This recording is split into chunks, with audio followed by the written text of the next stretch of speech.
Hey guys, welcome back to our channel. In this tech tutorial video, we're going to teach you how you can delete subtasks for your tasks and work items on Jira, even multiple subtasks at once. So let us dive right into it and show you how this can be done. So head over to your Jira project. Let me go with this one here for demonstration purposes. And what you want to do, guys, is switch from the board view for your project to the list view because it gives you a better overview of all ongoing work items and tasks, as you can see.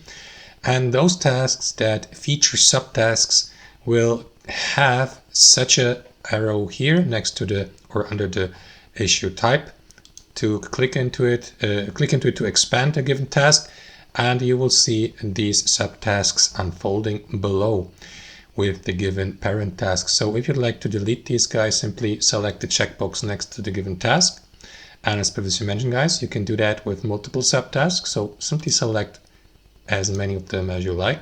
As you can see, 3 work items have been selected. And last but not least, confirm by clicking into delete here.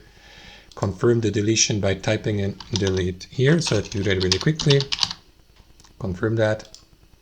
And as you can see, these subtasks have been successfully deleted from your task. There you go. If I try to expand that parent task here, there won't be any subtask anymore. And that's it. That's how it works in practice. Hope you enjoyed this video, got some real value from it, and we'll see you next time on our channel.